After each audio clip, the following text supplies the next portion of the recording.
బిందు నమస్తే అమ్మా, నేను డాక్టర్ కళ్యాణ్ చక్రవర్తి. నమస్తే సార్. మొత్తం అంతా వివరంగా చెప్పమ్మా. ఏమైనా డౌట్స్ వస్తే మధ్యలో నేను ఇంటరప్ట్ చేసి క్వశ్చన్స్ అడుగుతాం. ఏమ్మా? Okay sir. ఓకేనమ్మా, చెప్పమ్మా. ఓకేనా. మా అమ్మ వాళ్ళు బాగా లేని ఫ్యామిలీ సార్. అమ్మా. అయితే నేను పెద్దగా చదువుకోలేదు, ఇంటర్మీడియట్ వరకు చదువుకున్నాను. మా చుట్టాల్లో అందరూ మంచి సంబంధం అన్నారని మా హస్బెండ్ తీసుకొచ్చి పెళ్లి చూపులకి పెట్టారు సార్. అయితే మా హస్బెండ్ కొంచెం అందం తక్కువగా ఉంటారు, ఆయనకన్నా కొంచెం అందంగా ఉంటాను నేను. అందువల్ల ఆయనకి నేను బాగా నచ్చేసాను. అయితే ఈ అమ్మాయినే చేసుకుంటానని చెప్పారు సార్. చెప్తే ఇంకా మా అమ్మ వాళ్ళు కూడా మనకన్నా చాలా ఉన్నతమైన ఫ్యామిలీ, బాగా ఉన్న ఫ్యామిలీ కదా, మనలాగా కాదు, కొంచెం మా అమ్మాయిని ఆ ఫ్యామిలీలో ఇస్తే మంచిగా లైఫ్ హ్యాపీగా ఉంటుంది ఆమెకి అన్నట్టు వాళ్ళు నన్ను ఒప్పించి పెళ్లి చేశారు సార్. చదువులో కూడా డిఫరెన్స్ ఉందమ్మా బిందు? ఉంది సార్. వాళ్ళు ఏం చదువుకున్నారు? అతను ఆయన డిగ్రీ చేశారు సార్. డిగ్రీ చేశారు. జాబ్ హోల్డర్ అమ్మా? జాబ్ ఏం చేయట్లేదు సార్, వాళ్ళకి బాగా ఆస్తులు ఉన్నాయి, వ్యవసాయం అది చూసుకుంటారు.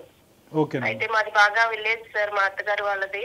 అమ్మా, ఇది మొదటి సంబంధం అమ్మా నీకు వచ్చిన సంబంధాల్లో, లేదంటే ఇది మొదటి సంబంధం సార్? మొదటి సంబంధమే. తను అందంగా ఉండేసరికి ఇచ్చి చేసేసి ఆ అబ్బాయి ఒప్పుకున్నాడు, అంతేనండి బిందు? అవును మేడం. అంటే అతనికి నచ్చిందా లేదా అనేది మాట్లాడుకుంటున్నాం, కానీ మీకు నచ్చాడమ్మా అతను పెళ్లి చూపులప్పుడు?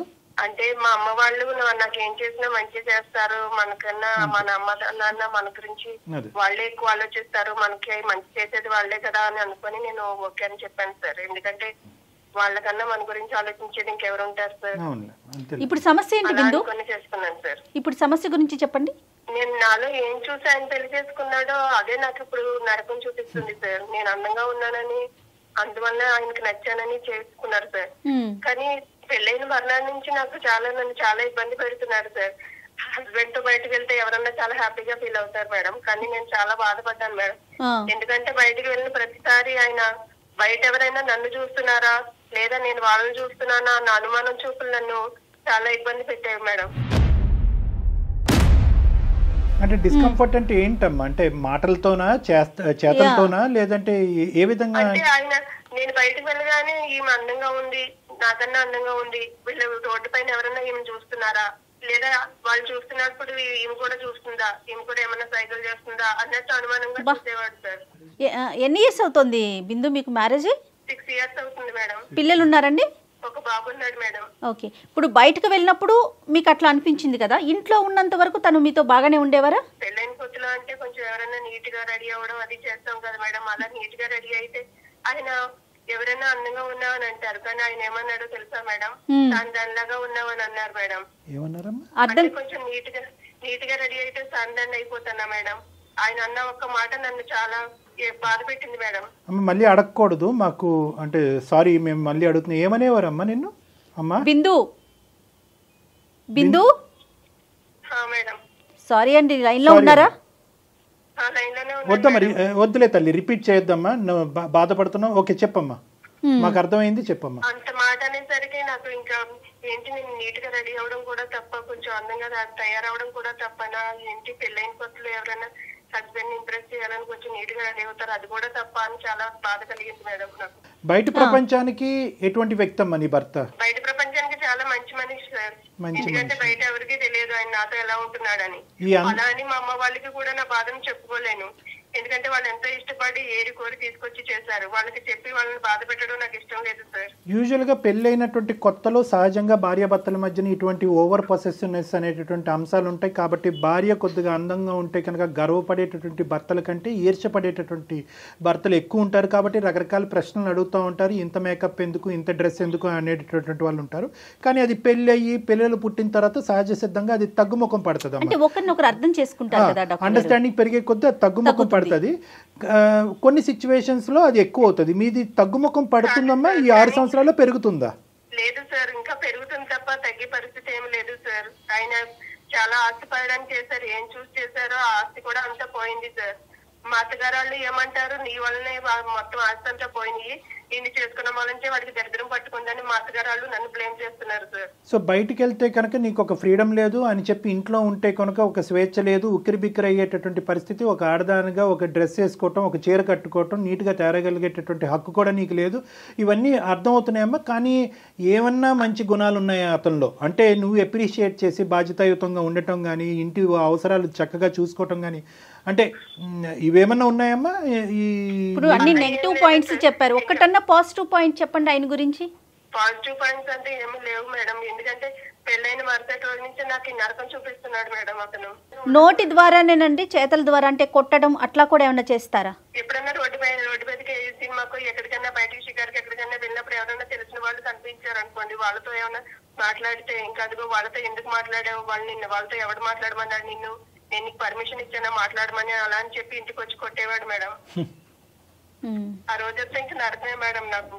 ఇంకా అమ్మా ఎప్పుడైనా బంగారం కొట్టానని తీసుకెళ్తే ఫోన్లే బంగారం కొంటున్నాడు కదా మా హస్బెండ్, నేనంటే ప్రేమ కదా అని బంగారం షాప్ కి వెళ్తే బంగారం అమ్మే అతను నా చేతికి గాజులు వేస్తే కూడా నువ్వు చెయ్యండికి ఇచ్చావు గాజులు వేయమని, నిన్నెవడిమ్మన్నాడు నేను చెప్పాను నీకు అని చెప్పి దానికోసం పెద్ద గొడవ చేశాడు సార్. అయిపోయింది, దీని ఈ షేప్ మారిపోతుంది, అంటే ఆలోచన అనేది మారిపోతా ఉంది. ప్లస్ వాళ్ళ పేరెంట్స్ కూడా అలానే అంటోంది తను.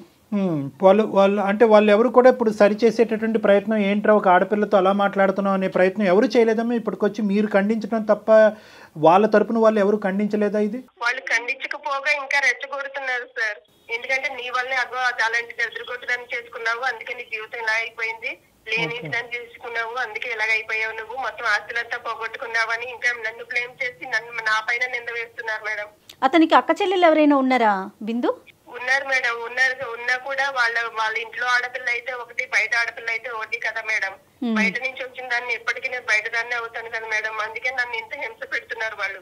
మాకు చెప్పడానికి ఇంకా చెప్పుకోలేనటువంటివి ఏమన్నా ఉన్నాయమ్మా? అంటే నేనేమంటున్నాను నీకు అర్థమయ్యే ఉంటుంది. రీసెంట్ గా మా అబ్బాయి గురించి టాపిక్ వస్తే మా అబ్బాయిని కూడా ఆయన ఒక మాట అన్నాడు మేడం, వీడు నాకే పుట్టాడా అన్నాడు మేడం. ఆ మాట వినగానే నాకు చాలా బాధ కలిగింది మేడం. నేను ఏం తప్పు చేశానని ఇతను ఇలా అంటున్నాడు, నేను ఏదన్నా తప్పు చేస్తే నన్ను అన్నా పడవచ్చు మేడం, కానీ నేను ఏ తప్పు చేయకుండా నేను ఎందుకు పడాలి మేడం?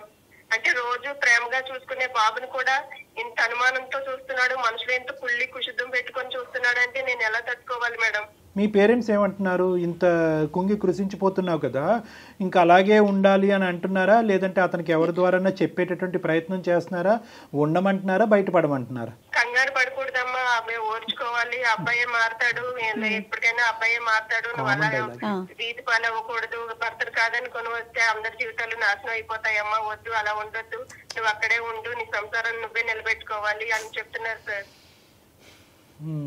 అతనికి నయానో భయానో చెప్పించే ప్రయత్నం అయితే మీ వైపు నుంచి ఏం జరగట్లేదు, అంతేనా బిందు?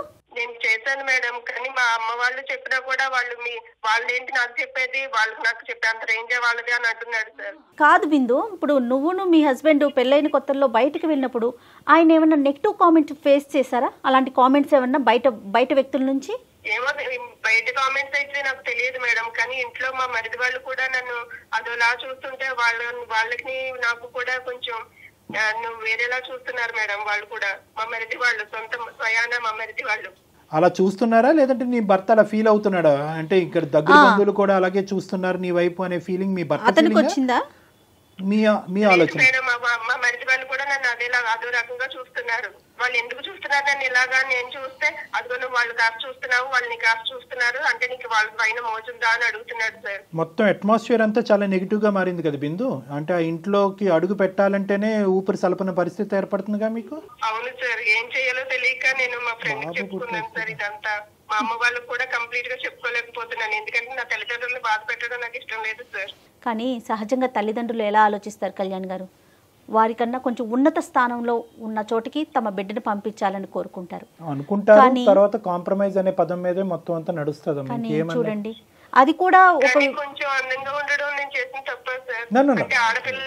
అదేంటమ్మా, అది తప్పే, అది సహజ లక్షణం అది కదా. చూసే మనిషి బట్టి అనిపించేప్పుడు పాపం ఏంటి సార్, నేను ఎందుకు నా లైఫ్ ఎందుకు ఇలా అయిపోయింది నాకు అర్థం కావట్లేదు. ఇది పాపం, నేను ఎవరి దగ్గర తప్పు చేయాలని నేను ఎప్పుడు అనుకోలేదు సార్, నా పెంపకం అలా లేదు సార్. ఇది పాపం పుణ్యం తప్పు ఒప్పు కాదమ్మా.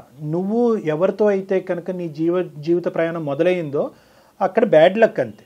కోరి వచ్చినటువంటి మగాడు అందాన్ని చూసి అప్రిషియేట్ చేసి నువ్వే కావాలి అని అనుకునే మగాడు ఈ విధంగా వెనుదిరుగుతాడు, ఈ విధంగా మాట్లాడతాడని చెప్పి నువ్వు కల్లో కూడా అనుకుని ఉండాను కదమ్మా. కానీ నా జీవితం అంటే ఎలాగ అయిపోయింది. కానీ నా బాబు విషయంలో కూడా అలా మాట్లాడేసరికి నాకు ఏం చేయాలో తెలియట్లేదు సార్, ఏం చేయాలో తోచట్లేదు అసలు. కానీ అంటే పెద్దయ్యకు కూడా అదే మాటలు మాట్లాడితే నా కొడుకు దగ్గర నా పరిస్థితి ఏంటి సార్? వాడి దగ్గర తలదించుకోవాలా? అంటే నేను తప్పు చేశానని ఒప్పుకోవాలా? సహజంగా ఎన్ని మాటలు చెప్తామండి, సంసారానికి 2 చక్రాల వాళ్ళని 2 కళ్ళని ఎందుకు సమానంగా చూసే ప్రయత్నం జరగదండి? ఏదో అంటే లేనిపోయింది క్రియేట్ చేసుకొని, ఉన్న సమస్యలకి తోడు లేని దాన్ని ఒకదాన్ని క్రియేట్ చేసుకొని మనతో పాటు ఒక జీవితాన్ని కొనసాగిస్తున్న ఒక మనిషి ఏడుస్తుంది అంటే మన వల్ల దానికన్నా సిగ్గుచేటు ఇంకోటి ఉంటుందా కళ్యాణ్ గారు? బిందు గారి భర్త విషయానికి వస్తే కరెక్టే మీరు అన్నట్టుగా ఏంటంటే సరిజోడు ఈడు జోడుగా ముందుకు ప్రయాణం చేయాలి అనేటటువంటిది ఉన్నా కూడా బహుశా బిందు గారి భర్త గారు అతను ప్రయాణం మొదలైనప్పుడు బహుశా అలాగే అనుకుని ఉంటాడు. అతను కొద్దిగా అందవికారంగా ఉంటాడు అని బిందు గారు అన్నారు కదా. బహుశా ఏంటంటే అతనికి చిన్నప్పటి నుంచి చాలా స్టాంపులు, లేబుల్స్ ఇలాంటివి చాలా పడి ఉంటాయి. నిక్ నేమ్స్, ఇలా ఉంటాడురా అలా ఉంటాడురా అని రకరకాలు పడి ఉంటాయి. సో ఇది మార్చగలిగేటటువంటిది కాదు. ఒక డిగ్రీ ఫెయిల్ అవుతే ఇంకోసారి పరీక్షలు రాసి పాస్ అయ్యేటటువంటి ప్రక్రియ కాదు ఇది. ఒక్కసారి భగవంతుడు నిర్ణయిస్తే ఇంకా అలా ఉండాలి, జీవితాంతం అనుభవిస్తూనే ఉండాలి. సో ఎక్కడో అతనితో పాటు ప్రయాణం చేసేటటువంటి వ్యక్తిలో బహుశా ఆ గొప్పతనాన్ని చూడాలి, ఆ ఏదైతే తను మిస్ అయ్యాడో చూడాలి అనేటటువంటి భావంతో మొదలైనటువంటి ప్రయాణం కాస్త ఈర్షగా మారిపోయింది ఈరోజు. అంటే బహుశా అతని ఉద్దేశం ఏదైతే ఉందో ఈ అమ్మాయి అందంగా ఉంది, ఈ అమ్మాయిని చేసుకోవాలని అనుకుంటున్నాను అనకాతలో ఏంటంటే అందాన్ని అనుభవించాలనే ఉద్దేశం కాకుండానే ఒరే నేను ఇలా ఉండేవాడిని అని మీరు అందరూ ఎక్కిరించారు కదా, ఇదిగో నాతో పాటు వచ్చే భార్య ఎలాంటిది అనేటటువంటి ఉద్దేశంతో దిగినటువంటి ప్రయాణం ఇది. కానీ తర్వాత ఏమైంది అంటే కనుక ఇదివరకు కొంతమంది అన్నా చూసేటటువంటి ఇతన్ని అతని వైపు నుంచి కంప్లీట్గా డైవర్ట్ అయ్యి అందరూ ఆ అమ్మాయి వైపు చూడటంతో ఆటోమేటిక్గా అతని మనసు విరిగిపోయి ఉంటుందమ్మా. ఆటోమేటిక్గా అతని మనసు విరిగిపోయి ఉంటుంది. కానీ ఇక్కడ ఏంటంటే నేను అతన్ని సమర్థిస్తూ మాట్లాడేటటువంటిది కాదు, ఇతని వ్యక్తిత్వం ఎందుకు ఇలా మారి ఉండొచ్చు అనేటటువంటిది మనం ఒకసారి అర్థం చేసుకుని ఒకప్పుడు ఇది మార్పు అయితే కనుక అది ఏమన్నా మనం ఒక ప్రయత్నం చేసి అతని మనసు మళ్లించేటటువంటి ప్రయత్నం కానీ అతని ఆలోచన శైలిని తిప్పేటటువంటి కౌన్సిలింగ్ ప్రక్రియని మనం అవలంబించేదానికి అవకాశం ఉందా లేదా అన్నది ఈ బ్యాక్గ్రౌండ్ చెప్తున్నాను. ఎందుకంటే ఇప్పుడు అమ్మాయి చెప్పేటటువంటిది, బిందు గారు చెప్పేటటువంటిది ఎవరు కల్లో కూడా మన బద్ధశత్రువులు కూడా అనుభవించుకున్నటువంటి అనుభవాలన్నీ ఆ అమ్మాయి చెప్పింది. కానీ మిగతా అన్ని యాంగిల్స్లో చూడండి, బయట బాగానే పని చేసుకుంటాడు, వేరే అలవాట్లు లేవు, భార్య పిల్లల్ని బాగానే చూసుకుని అంటే మిగతా అవసరాలన్నీ బాగానే చూసుకుంటాడు అనేది ఈ ఒక్క యాంగిల్లో అతని బ్రెయిన్లో ఒక ఇంప్రెషన్ అనేది పడింది. అది ఎందుకు పడింది, ఎలా పడింది, ఆ ఇంప్రెషన్ మార్చుకోవటం వల్ల అతను ఏ విధంగా ఈ కుటుంబంలో ఒక మార్పు చెందొచ్చు అనేటటువంటిది ఏమన్నా ఒక అవకాశం ఉందేమో అనేది వెతికి తీయాలనేది నా ప్రయత్నం. అది ఎలా సాధ్యమవుతుందంటారు మీ ఉద్దేశం? అంటే అది బిందు గారు మనకు చెప్పాలి. బిందు ఇప్పుడు 2 questions అమ్మా. What is the reason that you called us? నువ్వు మాకు కాల్ చేయడానికి ఉండేటటువంటి ముఖ్యమైనటువంటి ఉద్దేశం ఏంటి? ఒకప్పుడు ఈ ప్రాబ్లంకి సొల్యూషన్ ఉంది అనే ఆలోచనతో మాకు చేసావా, లేదంటే నీ బాధను పంచుకునేటటువంటి ఉద్దేశంతో మాకు చేసావా? సొల్యూషన్ దొరికితే కనుక దాన్ని ట్రై చేయాలనే ఆలోచన నీకుందా? ఎందుకు కాల్ చేసావు? సొల్యూషన్ ఏమైనా దొరికితే దాన్ని నా లైఫ్ ని సెట్ చేసుకోవాలని అనుకుంటున్నాను సార్. ఎందుకంటే మెయిల్ నేను చేయలేదు సార్. హైదరాబాద్ లో నా ఫ్రెండ్ ఉంటుంది, తనకి చెప్పాను నేను నా బాధలన్నీ తనకే చెప్పుకుంటాను సార్.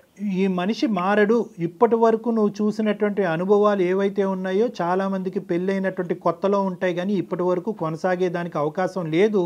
కాబట్టి రానున్న రోజుల్లో ఇంకా ఇవి పెరిగి పెద్దయ్యే అవకాశం ఉంటుంది. అంటే అప్పుడు నువ్వేం చేద్దాం అనుకుంటున్నావు అమ్మా? You want to stay in this marriage or call it of? సంసారాన్ని విడి తీసుకొని వెళ్ళిపోవాలని నేను అనుకోవట్లేదు సార్. ఎందుకంటే నేను ఆ పద్ధతిలో పెరగలేదు సార్. రైట్. నా తల్లిదండ్రులను చాలా ఇదిగా పెంచారు సార్. అలాంటి దాన్ని ఇప్పుడు సంసారం విడి తీసుకొని వెళ్ళిపోవాలన్న ఉద్దేశమే నాకు లేదు సార్. కాకపోతే నా హస్బెండ్ ఎందుకు ఇలా చేస్తున్నాడు, నేను అందంగా ఉండడం ఏమన్నా తప్ప అది, లేకపోతే నేను ఎవరితోన్నా మాట్లాడి బ్యాడ్ బిహేవియర్ ఏమన్నా చేస్తే పోనీ నువ్వు నన్ను అనుమానించినా పర్వాలేదు, అంతేగాని నేను ఏం చేయకుండా నా దగ్గర ఏ తప్పు లేకుండా నన్ను ఎందుకు ఇలా అనుమానిస్తున్నారు ఆయన అన్నదే నా బాధ సార్. అంటే ఒకటమ్మా, దానికి తోడు వాళ్ళ అమ్మ వాళ్ళు కూడా నన్నే బ్లేమ్ చేసి నీ వల్లనే ఇలా అయిపోయాడు, నీ వల్ల ఇలా చేశాడు, నీ వల్లనే ఆస్తులు పోయినాయి, అన్ని నువ్వే దరిద్రం అని అంటుంటే నాకు చాలా బాధ కలుగుతుంది సార్. అమ్మ బిందు, ఇక్కడ 2 అంశాలమ్మా. ఒకటి, మీ అత్తమామల దగ్గర నుంచి మీ అత్తగారు అయితే ఎవరు మామూలుగా అటు నుంచి వచ్చేటటువంటి ఒక పోరు, రెండోది నీ భర్త సైడ్ నుంచి వచ్చారు. ఈ రెండింటిని రెండు భిన్నమైనటువంటి కథలుగా విడిగా మనం చూడాలి. Let us not mix one into another. 2 కష్టాలే కాదనట్లే. ఫస్ట్ మోస్ట్ బిగ్గెస్ట్ ఛాలెంజ్ మీకు ఏంటంటే మీ భర్త గారి దగ్గర నుంచి వచ్చేటటువంటి అనుభవం. ఇప్పుడు ఎప్పుడైనా కూడా అతని మనసులో ఉండేటటువంటి ఉద్దేశం అంటే అనుమానం అని ముద్రించేద్దామా, అనుమానం అని ముద్రించగానే ఆటోమేటిక్గా ఏంటంటే డిఫరెన్సెస్ అనేటటువంటిది పెరిగిపోతూ ఉంటాయి. ఏంటండి నేను చేసినటువంటి తప్పేంటి, నేను ఎలా ఉండాలి అని అనుకుంటున్నాను, నేను అందంగా పుట్టడం అనేది తప్ప, నా అందాన్ని నేను మార్చుకోగలనా, నేను ఎలా ఉంటే మీకు నచ్చుతుంది, నేను అందంగా ఉండటం అనేది మీకు గర్వం కాదా, గౌరవంగా అనిపించట్లేదా, గౌరవంగా అనిపించట్లేదా అనే విధంగా ఎప్పుడైనా ఒక మాట్లాడేటటువంటి మనసు విప్పి మాట్లాడేటటువంటి ఒక ప్రయత్నం చేశారమ్మా? చేశాను సార్. అలా చేయడం వల్లనే ఇప్పుడు మా బాబు పైన బ్లేమ్ చేస్తున్నారు సార్. ఆయన వీడు నాకే పుట్టాడా అన్నట్టు మాట్లాడుతున్నాడు సార్ అతను. సో ఇంకా పెరిగిందంటారు. ఆ మాట అనేసరికి నాకు చాలా బాధ కలిగింది సార్. సో ఇక్కడ ఏంటంటేనమ్మా, ఇలాంటి పరిస్థితిలో నాకు ఏం చేయాలో కూడా తెలియట్లేదు సార్. ఇప్పుడు ఏంటంటేనమ్మా, ఇక్కడ కొద్దిగా నీ సైడ్ నుంచి కానీ వీలవుతే మీ తల్లిదండ్రుల సైడ్ నుంచి కానీ వెనకాతలు ఒక చెల్లుంది అనేటటువంటి భయంతో మీరు ఇలా ఉండటం అయితే కనుక ఈ పద్ధతి అనేటటువంటిది ఇంకా ఇలాగే కొనసాగేదానికి అవకాశం ఉంటుందమ్మా. సో ఇక్కడ మీరు జాగ్రత్తగా గుర్తుపెట్టుకోవాల్సింది ఏంటంటే, ఏంటో డిస్టర్బెన్స్. బిందు, మీ దగ్గర ఏదో డిస్టర్బెన్స్ వస్తుందండి కాల్లో. ఏమో మేడం, నేను ఇక్కడ మీరు ప్రైవసీగానే ఉన్నారా? నో ప్రాబ్లమా? నో ప్రాబ్లం మేడం, నాకు మీ వాయిస్ వినిపిస్తుంది మేడం. రైట్. ఇప్పుడు అమ్మ నేను I continue from where I stopped అమ్మ. నేను ఎక్కడైతే ఆపాను అక్కడి నుంచి కంటిన్యూ చేస్తాను. ఒక్క మాట అమ్మ, నేను ఏమంటున్నానంటే ఇక్కడ ఈ సమస్యకు ఒక పరిష్కారం కావాలి అంటే కనుక సర్దుకుని దిద్దుకుని ముందుకు వెళ్ళిపో అనేటటువంటి మీ తల్లిదండ్రులు ఆలోచించేటటువంటి ఆలోచన శైలి కరెక్ట్ కాదు, నెంబర్ 1. నెంబర్ 2, మీరు ఏదైతే కనుక నా భర్తతో పాటు నేను ఇలాగే కొనసాగాలి అని అనుకుంటున్నానో ఖచ్చితంగా అదే మాట మీద ఉండండి, అదే జరగబోతుంది, అదే అవ్వాలని మేము కూడా కోరుకుంటున్నాం. కానీ ఎక్కడి వరకు దీని థ్రెషోల్డ్, ఎక్కడి వరకు దీని లిమిట్ అనేది మీ భర్త గారికి వివరించి చెప్పగలగాలి. మీరు ధైర్యాన్ని తెచ్చుకుని గుండె నిబ్బరం చేసుకుని మీ భర్త గారికి చెప్పాలి, చూడండి నేను ఒక మనిషినే, నాకు ఒక వ్యక్తిత్వం ఉంది, నాకు ఒక మనసు ఉంది, ఈరోజు నేను మానసికంగా చితుకుపోవటం వల్ల నీకు భారీగా కాకుండా పోతానేమో అనేది వేరే విషయం, కానీ ఆ పిల్లవాడికి తల్లిగా కాకుండా కూడా పోయేదానికి అవకాశం ఉంది. కాబట్టి నా మానసిక శారీరక పరిస్థితిని నేను కాపాడుకోవాల్సినటువంటి అవసరం ఉంది. కాబట్టి మీరు మారుతారా, లేదంటే నేను ఈ పరిస్థితుల్లో నేను ఉండగలిగేటటువంటి దానికి అవకాశం లేదు అని ఒక గీత గీయటం అనేది చాలా ఇంపార్టెంట్.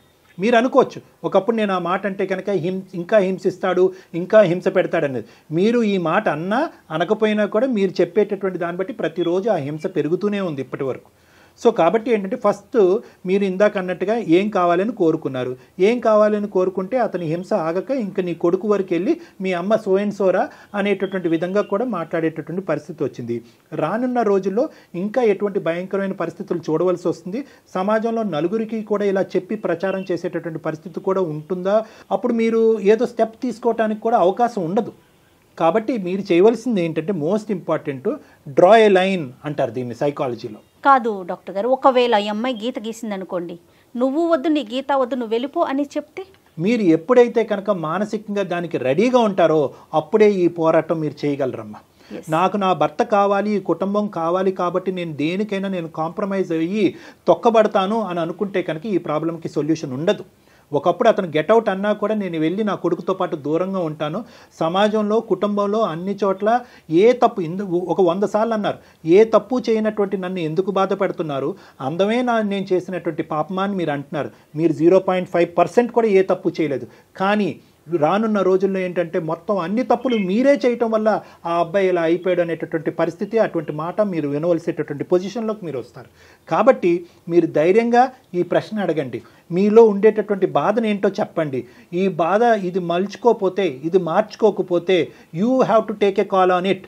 మీరు దీని మీద ఒక నిర్ణయం తీసుకుంటారు, అతను కాదు అనే విధంగా మాట్లాడవలసి చెప్పండి. మీరు ఫస్ట్ అది చెప్పడం అనేది ఇంపార్టెంట్. గెట్అవుట్ అన్నాడు అనుకోండి అమ్మా, maybe a distance is the rectification. ఇది కూడా మీకు చెప్తున్నాను, జాగ్రత్తగా వినండి. కలిసి ఉండేటటువంటి బంధంలో కొన్ని సందర్భాల్లో ప్రేమ రాదు. ఆఖరికి కోర్టులో కూడా చాలా సందర్భాల్లో డైవర్స్ వద్దు, జ్యుడిషియల్ సపరేషన్ అంటారు. అంటే మీ మనసులు మారి మీరు అర్థం చేసుకునేటటువంటి పొజిషన్ వచ్చేంత వరకు కొంతకాలం భర్త భార్య దగ్గర నుంచి దూరంగా ఉండటం అన్నది మంచిది. అప్పుడు నా భార్య లేనటువంటి లోటు ఏంటి అనేటటువంటిది ఆ మగాడికి అర్థమయ్యేటటువంటి అవకాశం ఉంటుంది. కాబట్టి అది కూడా ఒక సైకాలజీ పరమైనటువంటి ట్రీట్మెంట్గా మీరు గుర్తుపెట్టుకోండి.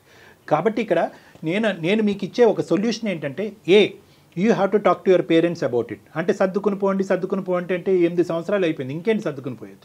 సో ఫస్ట్ మీరు చెప్పండి, నేను ఇలా భరించలేకపోతున్నాను, నా కొడుకు ముందు కూడా పరుగు పోతుంది, రేపొద్దున నా కొడుకు పెద్ద అవుతే కనుక నాన్న చెప్పిన మాటే నిజమేమో, నా తల్లి మీద ఒక మచ్చ ఉందేమో అనే భావన కూడా వచ్చేదానికి అవకాశం ఉంది. ఇంత పరువు తక్కువైనటువంటి జీవితం నేను బతకాలని అనుకోవట్లేదు, కాబట్టి నా భర్తతో నేను ఇలా మాట్లాడదాం అనుకుంటున్నానని మీ తల్లిదండ్రులకు చెప్పి వాళ్ళ సపోర్ట్ తీసుకుని ఈ గీత గీసేటటువంటి ప్రయత్నం చేయండి బిందు గారు. Okay sir. ధైర్యంగా ఉండండి బిందు.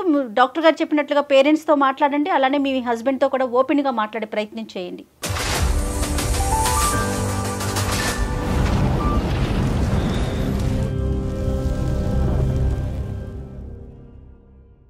సుమన్ టీవీలో మీ పర్సనల్ అండ్ బిజినెస్ ప్రమోషన్స్ కోసం కింది నెంబర్కి కాంటాక్ట్ చేయండి.